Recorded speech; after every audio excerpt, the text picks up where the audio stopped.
Shalom à tous. On est très heureux. On se retrouve avec le Rav Yosef Ben Shushan et on continue Moussar Avicha, chapitre numéro 3. On va parler des midot. Qualité d'être, je ne sais pas si c'est la bonne traduction. En tous les cas, on verra avec le Rav Ben Shushan. Bechavod. On a, Baruch Hashem, la semaine dernière terminé le chapitre 2, qui était si long et complexe. Maintenant, on peut atterrir et rentrer dans des zones plus sûres. Tov, le sujet de notre étude, Birur Amidot Venesiratan. Birur, c'est-à-dire l'éclaircissement, Milachon Borer, c'est comme faire un tri dans Melachet Shabbat. C'est-à-dire trier le bon et le mauvais dans les traits de caractère, ça c'est un premier temps. Deuxième temps, Nesiratan, c'est le sillage.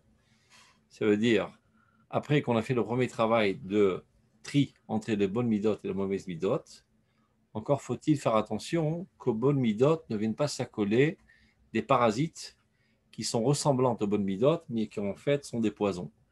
Et donc il faut prendre une scie et scier délicatement pour garder les bons traits de caractère et enlever les parasites qui ont tendance à s'y accoler. Ce travail est très important.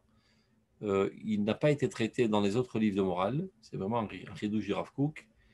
Et vous allez comprendre bientôt l'importance de ce travail pour l'édification de notre personnalité. Car de manière générale, l'étude des midot, c'est comment arriver à une fonctionnalité optimale de notre personnalité. Dans les sciences laïques, eh bien, vous savez que nous, on est très ouverts à toutes les sciences. La Torah nous conseille, et même plus que conseille, de nous enrichir des autres sciences. J'ai un problème avec le texte, je sais pas ce qui m'arrive. Une seconde. Voilà, c'est mieux comme ça. Ceci dit, il y a deux genres de sciences. Il y a des sciences qui traitent de la périphérie de la vie. Ça veut dire les mathématiques, la physique, etc., la chimie, tout ça est très important. Mais d'autres sciences qui essaient de traiter de l'intériorité de la vie, comme par exemple la psychologie, qui elle aussi a la prétention de vouloir aider l'homme à arriver à une fonctionnalité de personnalité optimale. Sauf que ces sources proviennent de l'homme, comme Freud et sa bande, et tous les psychologues. Nous, on préfère avoir affaire à Kadosh Baruch Hu qui lui-même a créé l'homme et qui sait exactement comment il est conçu, qu'est-ce qui est bien pour sa personnalité, qu'est-ce qui est moins bien.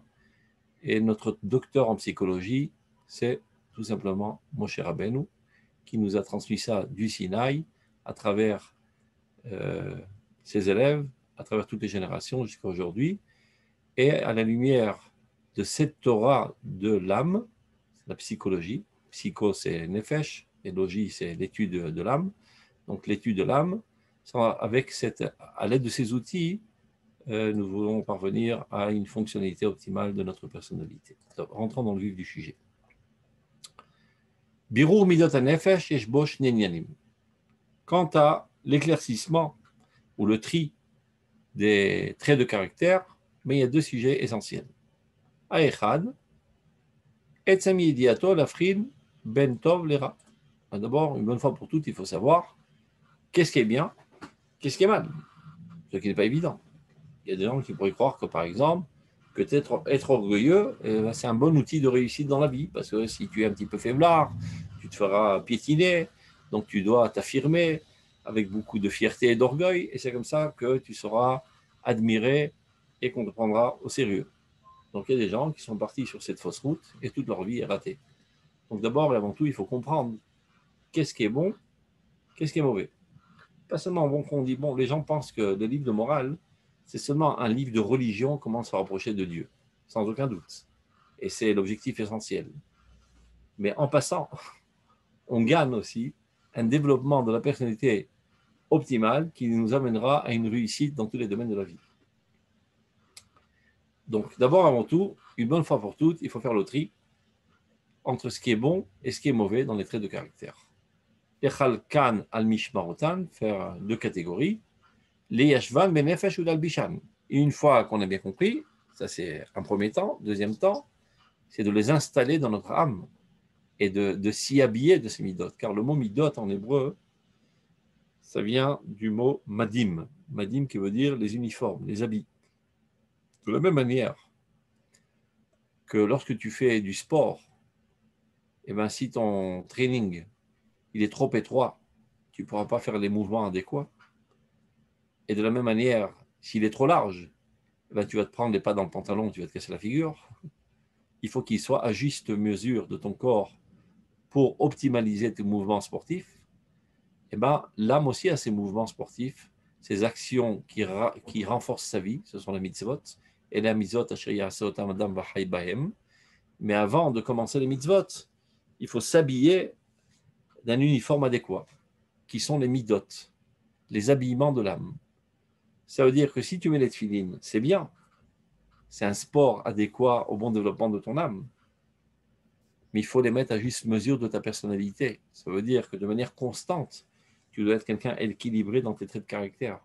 Si tu es quelqu'un, par exemple, de coléreux, eh ben, tu mets tes tefilines avec la colère, ce n'est pas une véritable mise de tefilines.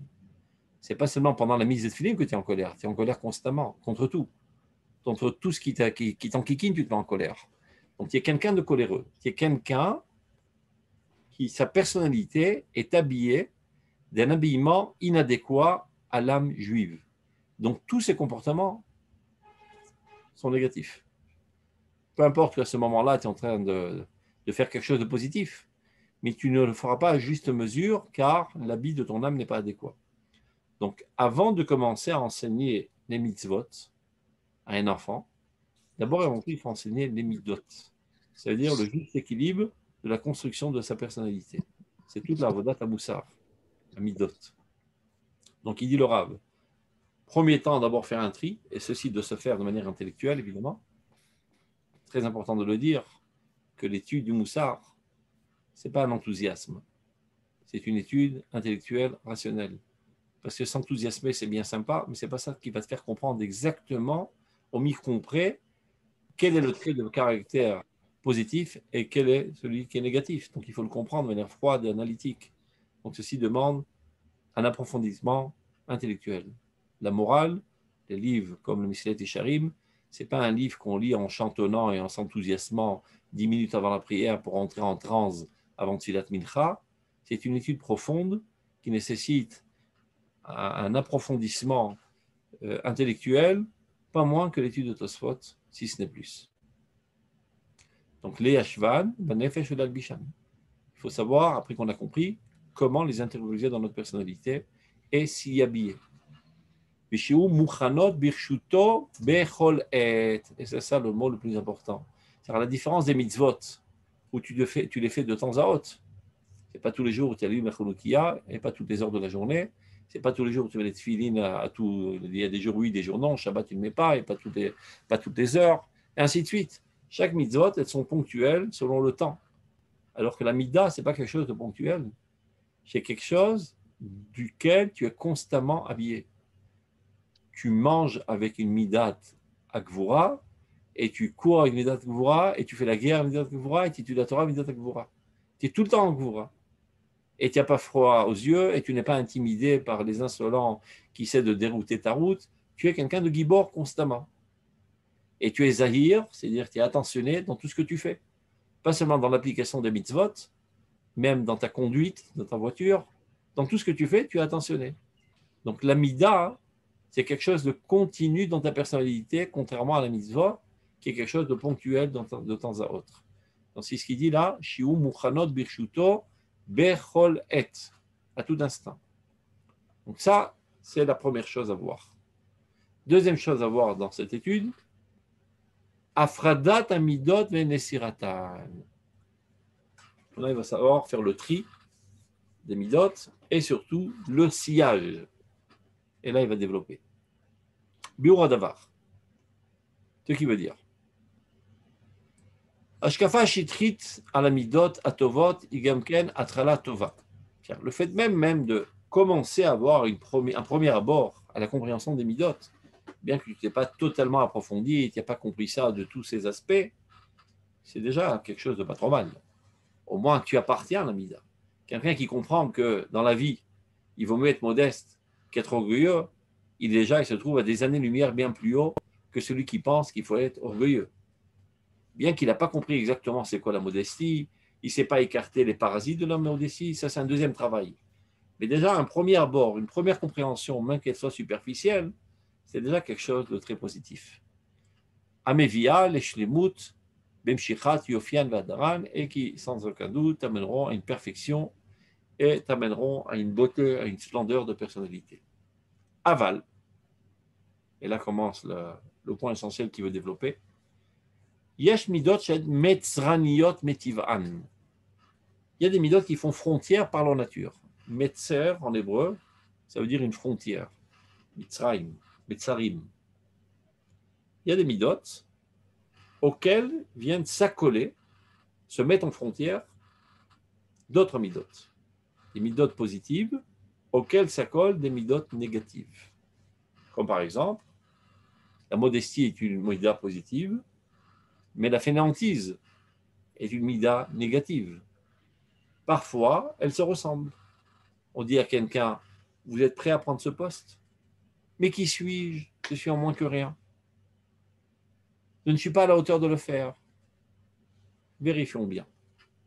Est-ce que ça provient véritablement de modestie, ou bien peut-être de modestie, ou bien de fainéantise? Il n'a pas envie trop de se secouer, de prendre des responsabilités. Il préfère rester dans les marges et il se maquille comme modeste, de manière consciente ou inconsciente. Le pire quand c'est inconscient.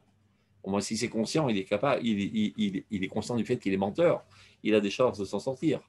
Mais des fois, c'est une démarche inconsciente. Donc, il faut s'auto-analyser et essayer de comprendre d'où provient cette réaction. Lorsqu'on m'a demandé, par exemple, d'être Hazan, on m'a demandé de dire un Dvar Torah, on m'a demandé de prendre un poste important dans la gestion de la nation, et j'ai refusé. Est-ce que véritablement ça provenait d'une modestie ou bien de fainéantise? Eh bien, si c'est fainéantise, il faut annuler cette démarche. Alors, Kesherotse Adam Letzaer Boezomida. Tu comment? Letzaer, c'est-à-dire dessiner, c'est-à-dire percevoir, concevoir. Comme quand tu dessines sur un papier. Par exemple, tu vois une table et tu la dessines sur un papier, tu as dessiné. Tu peux dessiner sur un papier, tu peux dessiner dans ta conscience. C'est-à-dire que tu perçois un objet, tu perçois un concept. Donc, dans le langage de Rav Kook, Letzaer, ça veut dire percevoir, concevoir. Lorsque quelqu'un veut percevoir, concevoir une mida, un trait de caractère, une vertu, chez l'homme, on fait le barour, mais c'est encore dans le brouillard, c'est trouble. Il n'a pas compris exactement quelles sont les limites de la définition de cette mida. Sans aucun doute, il tombera dans le piège. S'il n'a pas défini parfaitement les frontières, les limites de la mida, sans aucun doute, il tombera dans la mida qui viendra s'y accoler. Il aura ce fardeau sur lui-même. Afalpi, chez Naguna, Bena de Rechet Refeso, il va se retrouver tout d'un coup avec un bonus, un malus plus exactement, une autre mida, une sale mida, qui s'est accolée à sa personnalité et qui ne désirerait pas. Il ne le voulait pas. Accidentellement, c'est un effet accompagnateur négatif. Lui, ce qu'il recherchait, c'était la modestie, mais n'ayant pas défini parfaitement, par fainéantise, en croyant que l'étude de la morale, c'était l'enthousiasme, c'est une chanson, comme malheureusement ça se fait dans pas mal d'yeshivot.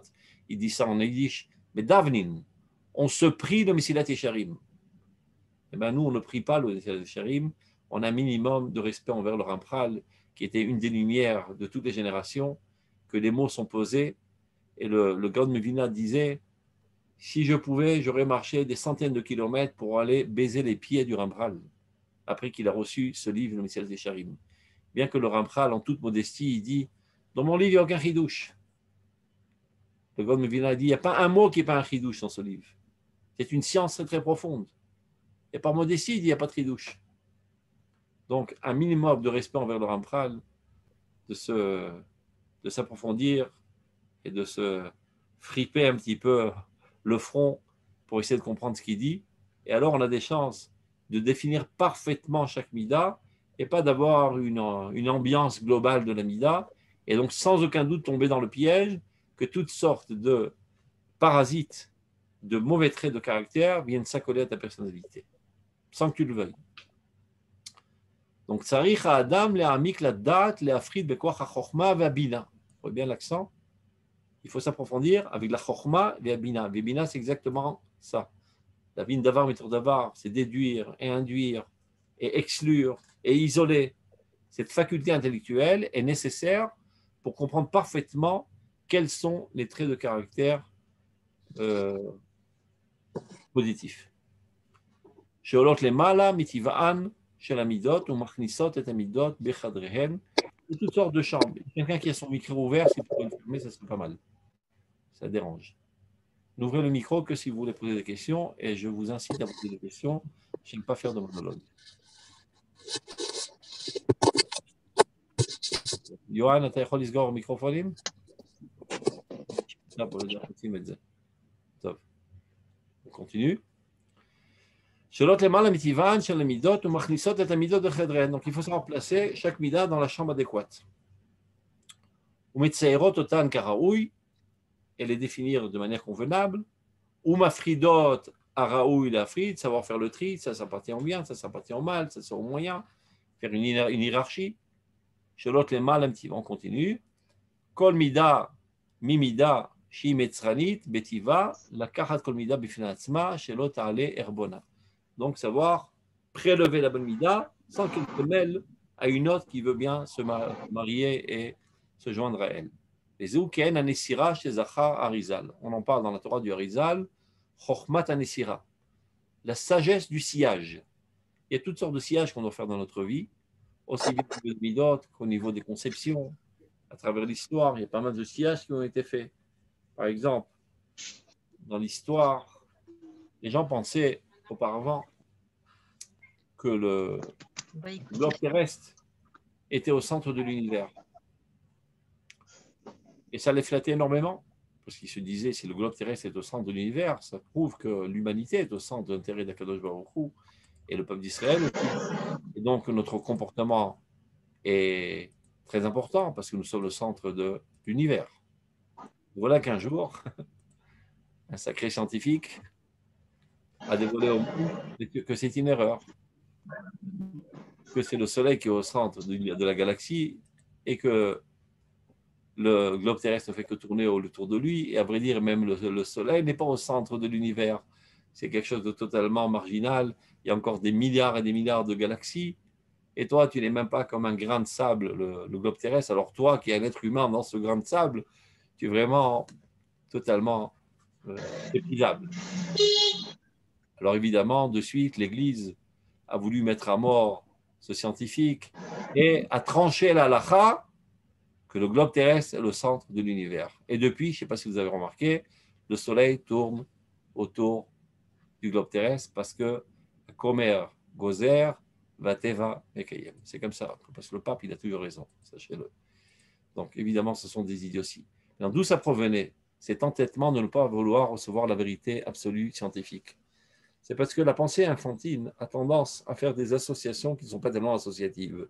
De dire que si tu as une importance centrale au niveau de ton importance spirituelle ou morale, tu dois avoir aussi une centralité au niveau géographique. Ce qui est une idiotie sans pareil. Le grand rabbin d'Israël n'est pas obligé d'habiter juste au centre géographique d'Eretz Israël. Il peut habiter aussi bien à Haïfa qu'à Beersheba. Ça ne va pas réduire son importance. Mais la pensée infantile, elle est comme ça.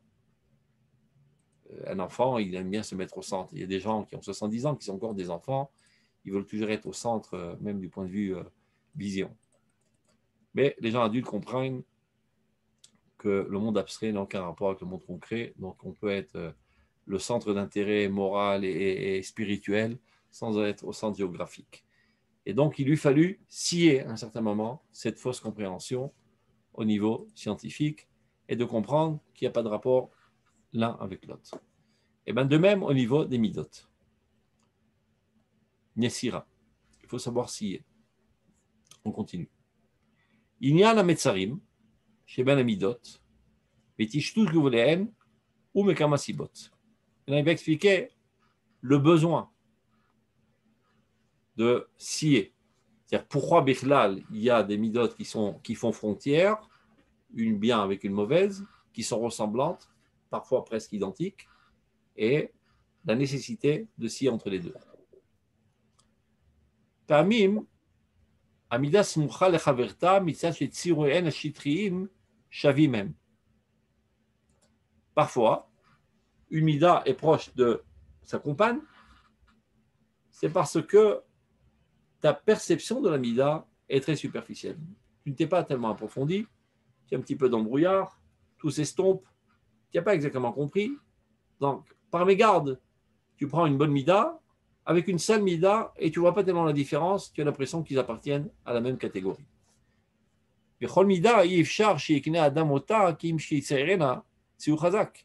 Alors qu'à vrai dire, on ne peut pas arriver véritablement à acquérir une mida sans l'avoir parfaitement définie et parfaitement conçue. Ou que chez l'oyashli metatsiur amida. Parfois par fainéantise. Il commence à lire Msilat Yesharim, mais bon, ça va, c'est connu. Pas besoin de trop s'approfondir, il rabâche des choses connues de tout. D'autant plus que lui-même le dit. Msilat Yesharim, il dit dans sa introduction, sache qu'il n'y a pas tellement de chidouche dans mon livre. Bon, s'il n'y a pas tellement de chidouche, alors pas de temps à perdre, je vais dire ça en diagonale. Il faut comprendre ce qu'il voulait dire le Ramchal quand il voulait dire il n'y a pas de chidouche. Le Rav Kook, il explique. Il vient dire par cela que je ne viens pas avec des déclarations révolutionnaires. Le fait qu'il faut être attentionné, ben tu le sais de toi-même. Donc, quand tu étais petit, tu as mis les mains sur le feu, tu te rendu compte que ça brûlait. Depuis, tu fais attention. Tu as dans ta nature humaine déjà ces midotes qui sont ancrées, de faire attention, etc. Des zahir, des zariz. Mais le problème, qu'elles sont ancrées en toi à un niveau élémentaire, un niveau, je dirais même animal. Même l'animal, il fait attention de ne pas se brûler. Et quand il est au bord du précipice, il prend un recul, bien qu'il n'a pas étudié le Mesilat Yesharim. Donc on voit bien que dans la nature même, ces midotes ont été ancrées par Dieu pour qu'elles soient déjà un acquis naturel sur lequel on peut construire un édifice plus élaboré. Et bien ton rôle dans l'étude de la morale, c'est d'élaborer les midotes. C'est de ne pas de les créer de toutes pièces, car elles existent déjà en toi de manière naturelle, mais de les élaborer et les monter à un niveau humain et voir un niveau divin. Par exemple, le Rambam a écrit un livre dans le Yad HaChazaka qui s'appelle Ilchot Deot, les halachot des pensées. On lui supposait qu'il va traiter de philosophie. On livre le livre, on commence à lire. C'est une arnaque. J'ai acheté un livre de philosophie, tout d'un coup, il s'avère que c'est un livre de morale. Donc, pourquoi le Rambam a décidé d'appeler ça Ilchot Deot et pas Ilchot Midot? Parce que pour élever les midot, il faut se servir des deot. Pour élever les midot qui sont ancrés en toi et innés de manière naturelle, et les amener à un niveau humain, il faut te servir de ta cervelle pour comprendre exactement de quoi s'agit-il. Et une fois que tu les as amenés à un niveau humain et pas seulement animal, maintenant essaie de comprendre comment elles apparaissent chez Dieu et essayer de te hisser à la mida divine et d'arriver à un niveau de Ma'urachum à Fatarachum. Jusqu'à présent, tu savais c'est quoi la miséricorde au niveau humain. Donc, c'est déjà pas mal. Parce que la vache aussi, elle est miséricordieuse envers son veau. Elle la lèche quand elle vient de sortir de son ventre. Ça s'appelle Merachamim. Ouais, mais c'est un niveau un peu plus élaboré que la vache. C'est déjà pas mal. Maintenant, tu dois t'élever à la miséricorde divine sans les faiblesses humaines de la miséricorde. Parce que parfois, la miséricorde humaine, elle est plus une faiblesse qu'une grandeur d'âme. Elle peut t'amener à des déviations morales. L'exemple que je donne toujours. Supposons que quelqu'un a roulé à 200 à l'heure en pleine ville et a écrasé un petit enfant. Top. Alors il est amené devant le tribunal et le juge donne le verdict 20 ans de prison. Ce qui est tout à fait normal. Comme ça, tout le monde verra que ça ne vaut pas le coup de rouler comme un fou et ça va abaisser le niveau des accidents de voitures dans le pays pendant toute l'année.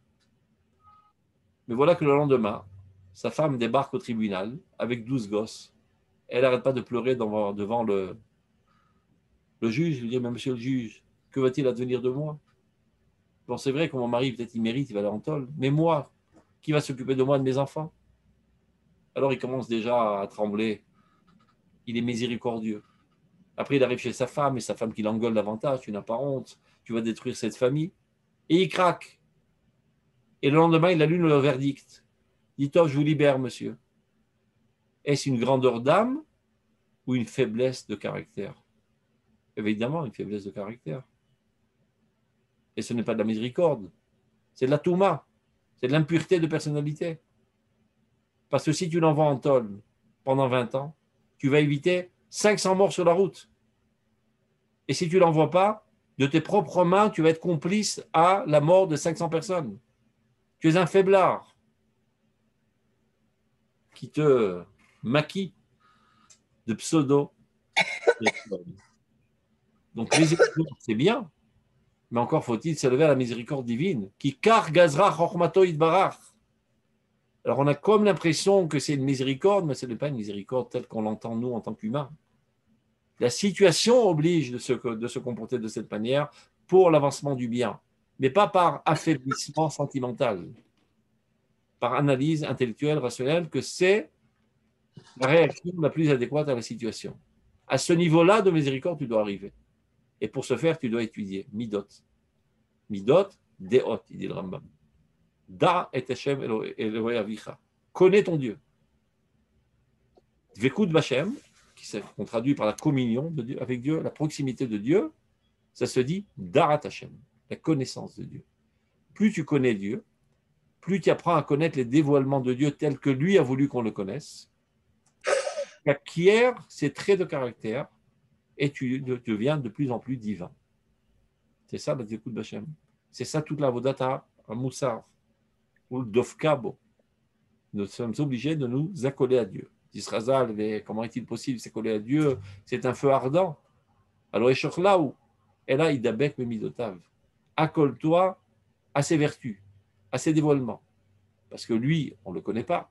D'être Marshavat Fissa Barklal, nous n'avons aucune capacité de percevoir la divinité dans son essence première. Mais ce que nous pouvons et devons faire, c'est de percevoir ce que lui a voulu qu'on sache de lui et qu'il nous a dévoilé dans la prophétie. Rachamim, Yug Midot, les 13 Midot du dévoilement de Dieu, c'est comme ça qu'il veut qu'on le connaisse, pour que nous forgions notre personnalité à la lumière de ces dévoilements, et c'est comme ça qu'on parfait notre personnalité, on se rapproche de plus en plus de Dieu. On continue. Donc, le fait qu'il en arrive à être troublé et prendre sans se rendre compte des effets secondaires négatifs, c'est parce qu'il ne s'est pas assez approfondi. Il ne s'est pas servi de sa cervelle, de Bina, Chorma, Vedad, pour comprendre exactement de quoi en est-il. C'est ce qu'il dit. Lorsqu'il n'a pas terminé son travail d'étude, son approfondissement d'étude, dans un éclaircissement parfait, alors il n'apprend pas dans sa juste mesure, il exagère dans la mesure, et bien il est sorti de la mesure. Il n'est plus dans la mida. Si quelqu'un, par exemple, au lieu d'être modeste, il se considère comme un torchon de cuisine, eh bien, il n'est plus modeste. Il est dans la touma. Il pense qu'il fait de l'excès de zèle de modestie. Eh bien non, tu as les deux pieds dans la touma. Akadosh Baruch Hu apparaît dans ce monde au juste milieu, dit le Rambam. Pourquoi? Parce que Akadosh Baruch Hu est infini. Mais quand il s'en vient à apparaître dans le monde fini, bon, c'est impossible de rentrer l'infini dans le fini. Alors comment fait-on? On cherche un point dans ce monde qui a une caractéristique ressemblante à l'infini. Ben, l'infini, il n'est ni plus proche de la gauche, de la droite, que du haut, que du bas. Il a égale distance de tout. Et ben, dans le monde, le point géométrique qui a égale distance de tout, c'est le centre. Donc, lorsque le divin apparaît dans le monde fini, il apparaîtra toujours au milieu, au centre. Donc, Akadosh Baruch Hu qui apparaît dans ce monde, il apparaîtra toujours au centre. Et donc, si tu vas aller à sa rencontre, mais toi, centre-toi toi aussi. Il viendra ni dans la, on va dire, la faiblesse de la peur, ni dans Chirouf Nefesh, de, je sais pas, d'être un aventuré qui met sa vie en danger, mais dans la Zihirut. Faire attention. Ni d'être un radin, ni d'être un dépensier maladif. Dans les Nedivut. Les Nedivut qu'on traduit par le mot, on dit ça en français, aidez-moi, j'ai perdu le mot, Nedivut, la générosité. Alors quelqu'un pourrait dire, Akadosh Baruch Hu m'a demandé d'être généreux, eh bien je vais faire un excès de zèle, je vais être dépensier et dilapider toute ma fortune et être encore plus près de Dieu. Eh bien non, dit le Rambam. Le juste milieu, c'est la Tahara, Les extrêmes sont la Touma. Touma, Melachon Atum, qui veut dire fermer hermétiquement. Pour que la Kedusha Elokit puisse te pénétrer, il faut t'ouvrir. L'ouverture de personnalité, c'est la Tahara.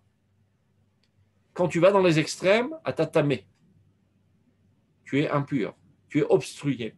Et alors le divin ne peut pas te pénétrer, il n'y aura pas de communion.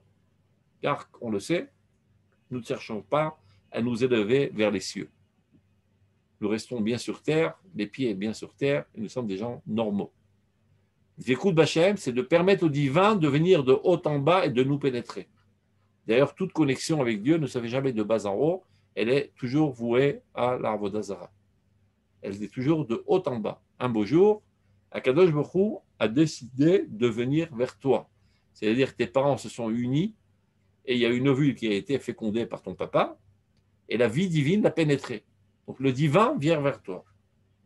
Et c'est toujours ce sens. Maintenant, je dois m'ouvrir de plus en plus pour lui permettre de me pénétrer de plus en plus. C'est ça la dvékout. Qu'est-ce que ça veut dire m'ouvrir de plus en plus? Adopter dans ma personnalité des traits de caractère ressemblant au dévoilement divin.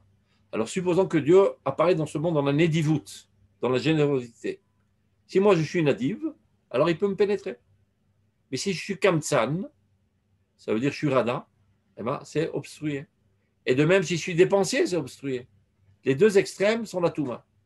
Et je ne risque pas de rencontrer Dieu. Je dois me tenir toujours au juste milieu. Et c'est un travail constant. Comme un médecin qui attrape le pouls et qui vérifie constamment si les battements sont en juste mesure. Tu dois constamment avoir le doigt sur ton pouls de ta personnalité, de te mesurer. Le jour où tu te sens un petit peu trop dépensier sur les bords, serre les boulons un petit peu vers la radinerie. Le jour où tu te sens, ou l'heure ou la seconde, peu importe, un petit peu trop radin sur les bords, desserre les boulons vers la dépenserie. Jusqu'à que tu sois équilibré constamment à la générosité, et ce n'est qu'alors que tu es en dvékout vachem. C'est un travail constant. Mais ceci, avant d'arriver de manière de mise en pratique, il faut d'abord avant tout de comprendre quelle est la mida dans toute cette définition la plus parfaite. Sans quoi, tu peux te définir une mida de manière erronée et d'y adhérer. Et c'est comme ça que tu forges ta personnalité de manière totalement erronée et tu es déconnecté de Dieu. Et avec beaucoup de zèle et beaucoup de bonne volonté, tu penses te rapprocher de Dieu, alors que de jour en jour, tu t'en écartes. C'est pour ça qu'il dit, il faut avec une clarté parfaite. Et s'il ne le fait pas, tu vas en prendre plus, une super dose. C'est déjà plus la dose. Comme quelqu'un dit, le médecin il lui a dit, prenez 40 mg par mois, par jour. Pas ça, je vais en prendre 50 et je vais guérir plus vite. Eh bien non, tu vas mourir. Oh, je vais prendre 30 parce que je ne sais pas, ça me fait des maux de ventre. Eh bien ça ne guérira pas, il y a la juste dose. Donc, oyoter, opachot. Mais domot là, betzi uren, achitriim, raklefum briata. Et il peut encore plus dire, non seulement ne pas prendre la mida à sa juste mesure, prendre d'autres midot qui lui ressemblent. C'est comme les idiots. Ils disent, ben, le médecin m'a donné un cachet rouge. J'ai trouvé un autre cachet rouge sur l'étagère, je vais le prendre. Ça va me guérir. Mais c'est qu'une ressemblance extérieure. Ça n'a aucun rapport. Non, mais ça ressemble. Ne fais pas l'idiot. Il faut donc comprendre de quoi est constitué ce médicament. Donc, c'est-à-dire que les hakira pratit, alcool amidot vinyanéen. Donc, il faut un approfondissement très, très individuel. Mit matzrot elu beelu. Et de comprendre exactement quelle mida a tendance à se coller avec une autre. Et être préventif. Savoir que dès que je rentre, par exemple, dans la modestie, je risque de tomber dans la fainéantise, je risque de tomber dans l'annulation totale de ma propre évaluation, je risque de tomber dans le manque d'initiative, en pensant que je suis dans la modestie, alors qu'avec ces traits de caractère, je suis loin de Dieu. Je répète, fermez les micros s'il vous plaît. En bas, il est marqué mute, en bas à gauche. Echel mitvatzrot elu beelu. Qu'est-ce qui est en train à les accorder? La date, pour savoir comment les séparer. On continue.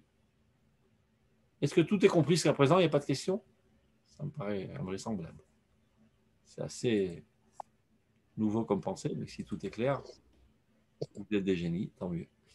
On continue. Non, ce n'est pas le cas. Ce n'est pas le cas. A priori, oui, s'il n'y avait pas de questions, donc tout est clair. Non, c'est difficile de savoir l'amida qu'on a, c'est pour ça. Ah, là il va en parler. Que des fois, d'accord, merci. Ça peut être très personnel, parce que chacun a des tendances différentes. Chez une certaine personne, la mida d'anava peut l'amener à la fainéantise, l'autre peut l'amener au manque d'initiative. Donc chacun doit se connaître. Comme dans les nourritures, il y a quelqu'un pour qui cette nourriture lui fait de la diarrhée, d'autres lui fait de la constipation, etc. C'est assez individuel. Et les médicaments aussi ont des effets secondaires. Souvent les médecins posent la question, est-ce que l'aspirine ne vous crée pas des effets secondaires? Donc évidemment, c'est aussi assez personnel. C'est exactement de quoi il va traiter dans ces 4 lignes, à votre question. Cette étude peut être différente selon les différentes personnes. Il y a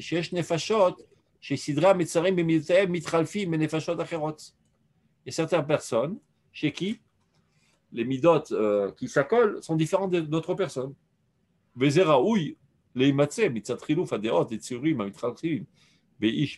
c'est évident, car les gens sont différents.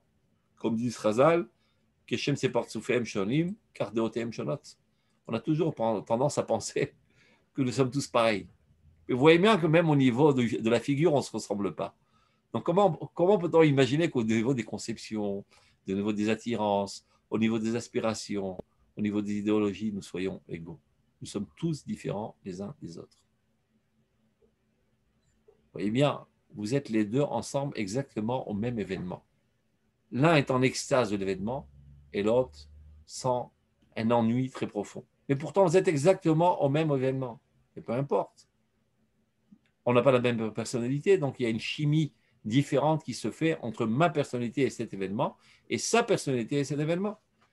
Donc, si nous sommes différents au niveau de la construction de notre personnalité, au niveau de nos conceptions, au niveau de nos compréhensions, au niveau de l'itinéraire qu'on a vécu, donc sans aucun doute que chacun de nous, chaque mida risque de faire accoler à elle une mida négative différente. Donc, il est évident que c'est quelque chose d'assez personnel. C'est ce qu'il est en train de dire. Mais malgré cela, il dit, il faut quand même essayer de trouver des généralités pour qu'on puisse en servir, pour qu'on puisse y voir quelque chose. Tu ne peux pas t'acquitter en disant, débrouillez-vous, chacun son problème. Donc, il va essayer quand même de donner des principes de base sur lesquels chacun de nous, après, nous devrons mettre ça en pratique au niveau de notre personnalité individuelle. Pour alléger un petit peu la tâche de ce travail si important. Ça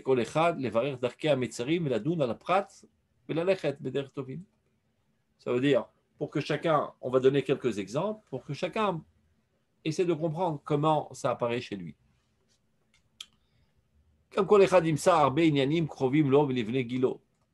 Des fois, ça dépend aussi des tranches d'âge. Tu ne réagis pas de la même manière quand il y a 18 ans comme il y a 50 ans et 70 ans. Et tu ne réagis pas dans ce groupe ethnique ou dans l'autre groupe ethnique. Certaines personnes, certains événements, les extasent et les autres les attristent. Mais malgré tout, il y a quand même un principe de base collectif, car nous appartenons tous aux humains, et à plus forte raison ici, nous appartenons tous au peuple d'Israël. Donc on a quand même un dénominateur commun très large. Donc on peut parler de principe et pas seulement laisser chacun se débrouiller tout seul avec ses petits problèmes. Michlal midot hanefesh, amechuyavot el hashlemut. Donc il va nous donner 2 ou 3 exemples qui vont être seulement que des prototypes, ce qu'on appelle binyanav. À la lumière de ces exemples, après on pourra chacun de nous travailler dans tous les traits de caractère. Donc une des midas importantes dans la construction de notre personnalité, qui est nécessaire pour arriver à la perfection, imidat akvura. Gvura, c'est, comment on dit Gvura en français? Le courage. Le courage. Quelqu'un sans courage n'est pas un homme, n'est pas une femme non plus. Parce que tu peux avoir énormément de connaissances, énormément d'idéaux, énormément d'aspirations très nobles, mais au premier obstacle, tu craques. Dès que vient une cana et te fait « ouh », tu as peur et tu recules. Donc à quoi bon avoir étudié pendant 30 ans si tu n'as pas la personnalité adéquate. Il n'y a pas que. Alors, je répète, et fermez les micros, s'il vous plaît. Je ne sais pas comment faire à votre place. Il faudrait que j'apprenne à le faire un beau jour. Donc, on continue. Donc, une des midas essentielles dans l'édifice de notre personnalité, c'est la Gvura. Et sur ça, il faut mettre tout le paquet dans la construction de la personnalité de nos enfants. D'abord, avant tout, d'en faire des giborim. D'abord, avant tout, d'en faire des gens avec une volonté de faire. Avant même de parler de la volonté du bien et la volonté du mal, il faut parler d'abord avant tout de la volonté. De renforcer la volonté de nos enfants. D'en faire des gens avec des volontés de faire. Comment que ça se fait? Il y a à peu près 4 personnes qui ont leur micro ouvert. Mais je ne sais pas comment le faire. Je vais essayer. Il faut aller dans participants. Voilà, j'y suis. Et ensuite, vous voyez les micros, il faut les... Mute. Bon, la prochaine fois, je demanderai à Johan de nommer quelqu'un d'entre vous qui le fasse. Parce que je ne peux pas faire ça. Je n'ose pas le faire, mais bon. Non, mais il faut qu'il vous définisse en tant que Menaël. Non, je préfère pas. J'ai pas envie de prendre de responsabilité. Ah ben voilà, j'ai fait mute all. Très bien. J'ai fermé le bec à tout le monde, c'est sympa. Très bien. Top, on continue. On continue. Donc, il dit, une des midotes essentielles à développer, c'est la gvura. Donc, je reprends mon exemple. Vous êtes papa et votre enfant a 3 ans et décide de grimper sur un arbre. La réaction habituelle, descends tout de suite, c'est dangereux. Et c'est comme ça qu'on en fait une nouille. Il veut grimper, qui grimpe. Oui, mais il risque de tomber. Qui tombe. Bon, si c'est un risque de mort, évidemment, je me tiendrai en dessous pour essayer de le récupérer. Mais maximum, s'il risque de s'égratiner ou bien même de se casser une jambe, ce n'est pas la fin du monde. Il vaut mieux qu'il ait une jambe cassée qu'une âme cassée.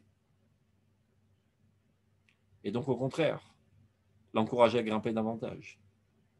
Après, il arrive à la maison, il grimpe sur l'armoire, il s'apprête à sauter de l'armoire jusqu'au lit ou sur la table. Descends tout de suite, c'est dangereux. Quoi, la cavole, mon fils. Tu sais ce qu'on va faire maintenant? On va écarter la table d'1 mètre de plus, on va voir s'il est capable d'y arriver. Et c'est comme ça que petit à petit, tu le renforces dans sa volonté et tu en fais un homme avec une volonté de faire. Ce n'est qu'après que je pourrai lui remplir le crâne d'idéaux. À quoi bon charger un camion d'énormément de marchandises s'il n'a pas de moteur? Ça ne sert à rien. Le moteur de la personnalité, c'est la volonté. Volonté se dit ratson, mais la route, c'est ça ce qui te fait courir dans la vie. C'est ça ce qui te pousse. Tu n'as pas de moteur, tu n'es pas un homme. Alors tu as appris tout le chasse par cœur, tu as appris tous les idéaux, et tu t'enthousiasmes de tous les idéaux possibles et imaginables. Et dès que vient quelqu'un te fait une menace, tu renonces.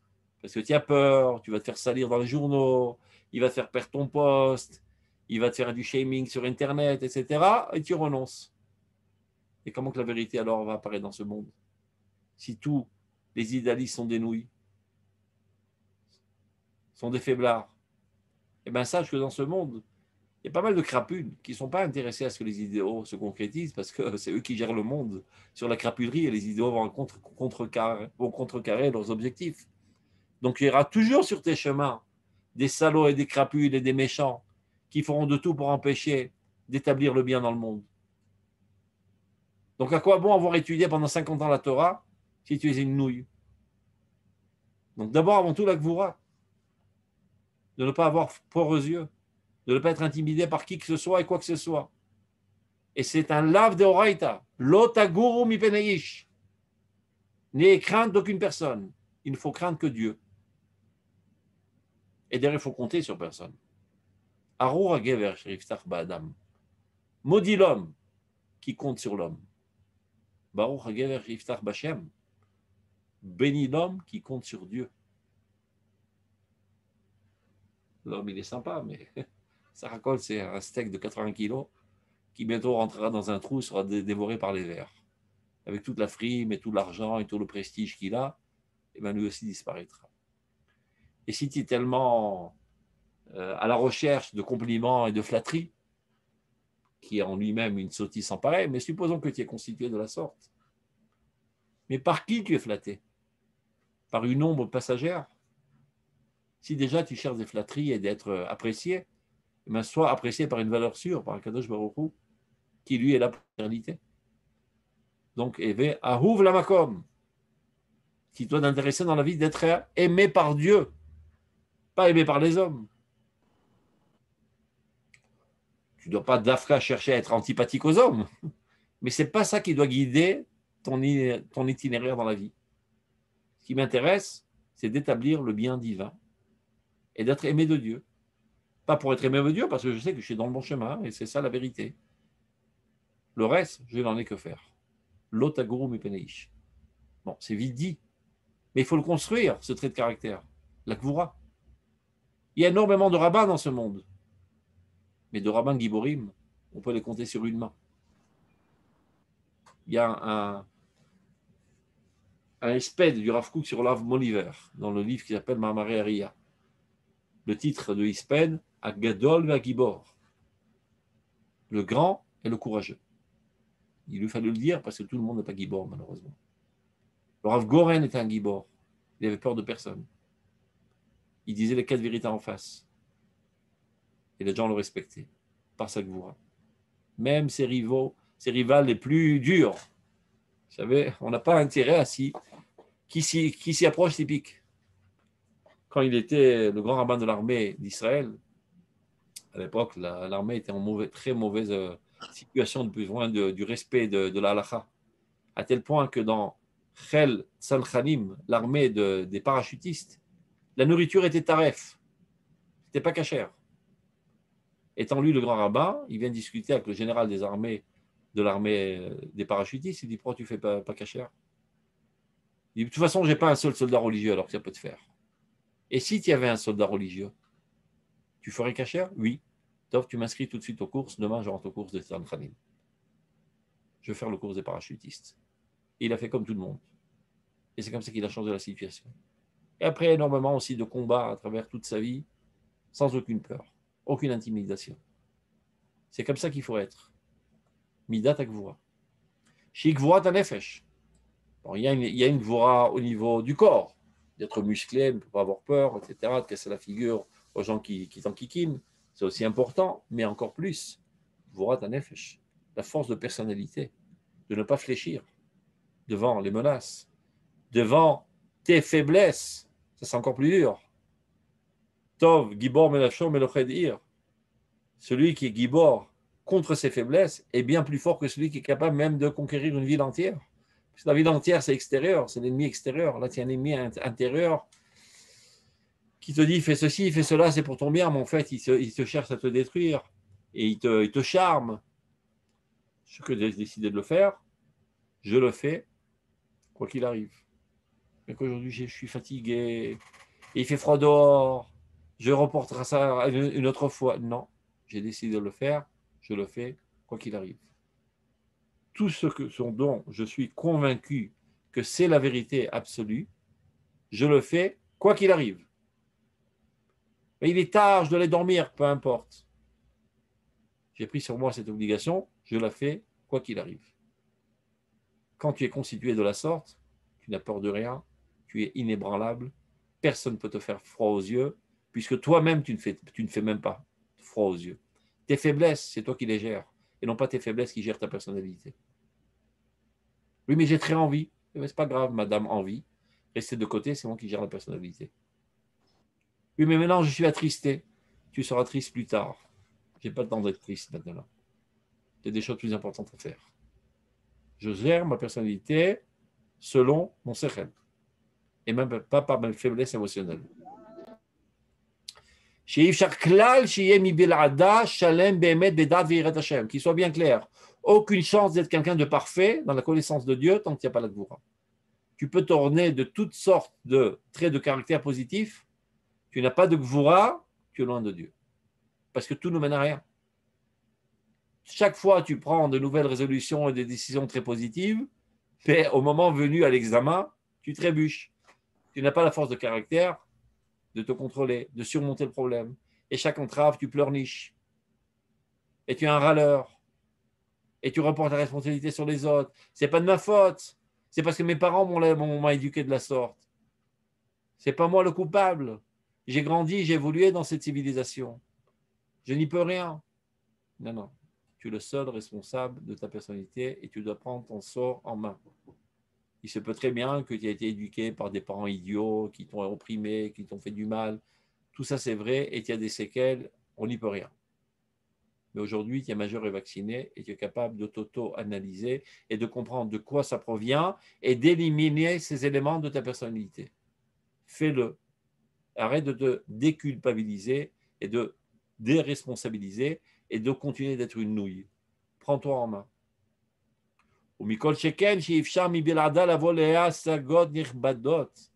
À plus forte raison que tu n'as aucune chance d'arriver à des perceptions louables quand tu n'es pas Gibor. Parce que pour arriver à des perceptions, parfois, ça demande énormément d'investissement. Tu veux essayer de comprendre quelque chose. Top, je commence à lire. C'est très intéressant. Mais tout d'un coup, ça rentre dans toutes sortes de ramifications et ça ouvre un autre sujet, un sous-sujet, une sous-catégorie. Oula, prise de tête. J'arrête. Donc, j'ai compris de manière générale de quoi il s'agit. J'ai lu en diagonale. Tu ne comprendras rien. D'écouter une conférence sur les mathématiques sur Internet, c'est sympa. Mais pour le comprendre, il faut rentrer dans la résolution de la compréhension de toutes les formules. Sans quoi, tu es seulement une impression générale du sujet. Pour véritablement maîtriser la matière, tu dois rentrer dans toutes les considérations les plus microscopiques. Ce n'est qu'alors que tu pourras dire que je maîtrise le sujet. Et bien ça demande énormément de gvoura parce que c'est une prise de tête et je suis fatigué, c'est trop long, c'est interminable, ras-le-bol, etc. Ou michlal midat gvoura ou chez kol davar chez gvariski menafsho, là il donne une définition. Qui est considéré comme gibor? Kol davar chez gvariski menafsho, tout ce que tu as décidé que c'est ça le bien auquel il faut adhérer, et ceci nécessite un effort pour la perfection de notre personnalité. Ceci doit être fort en lui comme du fer. Et ne pas être raffaibli à cause de nombreux détails que cela comprend. Et le courage de son âme le gérera. Bien que c'est compliqué et c'est long, je fais ça avec un désir profond, parce que je sais que je n'arriverai pas à cet objectif sans passer par tous ces moyens. Et si je me mens en disant non, je peux un petit peu enjamber, lire en diagonale et essayer de comprendre globalement, je n'arriverai jamais à l'objectif.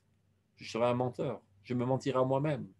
Je ne serai qu'un épouvantail qui me présente devant tout le monde comme une grande connaisseur en la matière, parce que je sais dire ça et là quelques slogans, mais je sais très bien que je suis vide. Je me mens à moi-même. Je ne maîtrise pas le sujet. Alors, avec beaucoup de désir. Et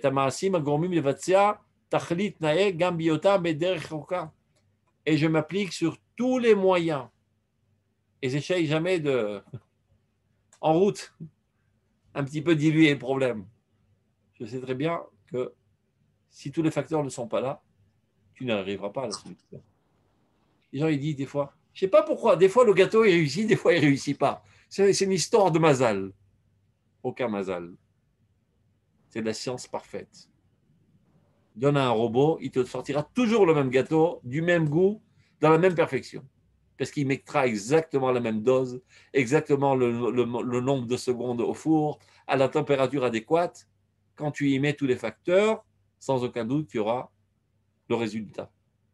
De même dans la construction de ta personnalité, de même dans la compréhension d'un sujet, tu ne peux pas enjamber. Si tu veux savoir, tu dois tout connaître de manière parfaite. Tu veux construire ta personnalité, tu dois passer par toutes les étapes. Pas dire, Tov, je vais faire plus ou moins. BRR, plus ou moins. Tout doit être à la perfection. Et bien ça demande énormément de gvoura. C'est beaucoup plus facile de se laisser aller à la fainéantise et d'essayer de balayer plus ou moins le problème. Kibelo midat agvura omnam beota shah shitiyashev nefesh mirat Hashem v'chiu zirut hamitzvot titlaev rucho lishkot b'Torah. Si il n'y a pas de gvura, il se peut que par un enthousiasme Au début, tu commences avec beaucoup de joie et beaucoup d'allégresse, etc.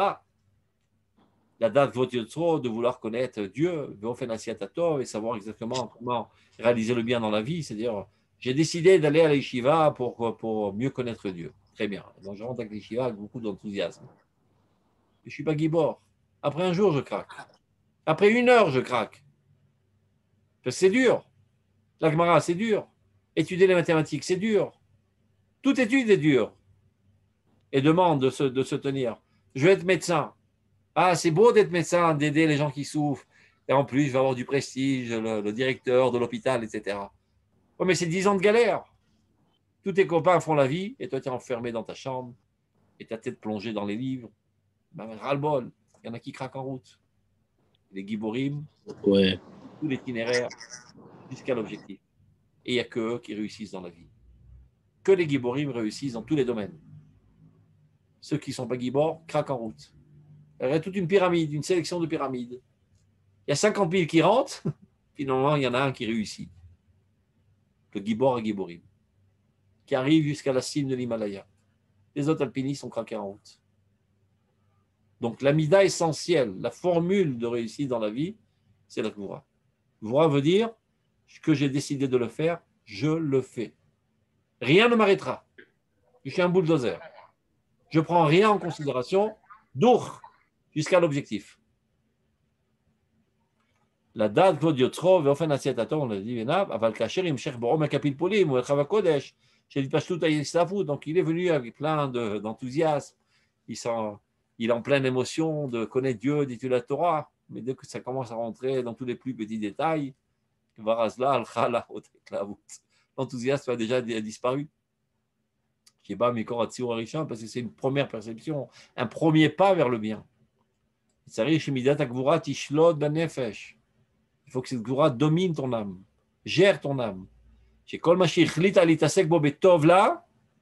qui veut dire de manière opérative, tout ce qui est décidé de faire parce qu'à tes yeux, à ta compréhension de la Torah, c'est le bien, tochasbo, qu'elle le saisisse. Velotarpeu, et ne le lâche pas. Mais tigdalba simchat midit, ce n'est qu'alors que tu seras en joie constante. Encore une étape, encore une étape, encore une étape. Et c'est comme ça que tu gravis les échelons. Et encore une réussite, et encore une satisfaction. Empli de satisfaction, ça va remplir d'énergie pour aller à un nouveau combat. De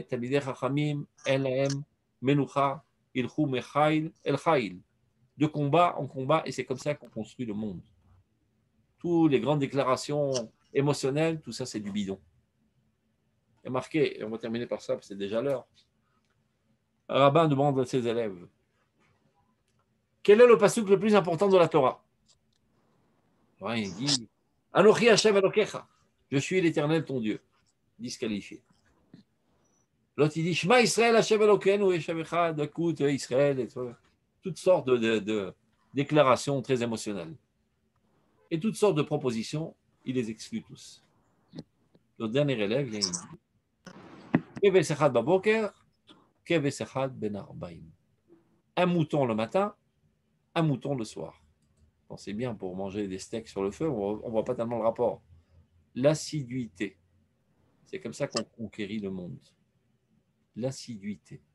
On construit un immeuble, une brique, encore une brique, encore une brique. Tout dans ce monde qui a réussi est fondé sur des giborim. Les grands orateurs émotionnels ne font rien, ne font que faire battre du vent. Les véritables constructeurs du monde sont les gens emplis de gvura et d'assiduité. Il n'y a que eux qui construisent véritablement les choses. Tous les autres qui font des beaux discours, qui s'enthousiasment, etc., ça dure 2 secondes. C'est un feu de paille.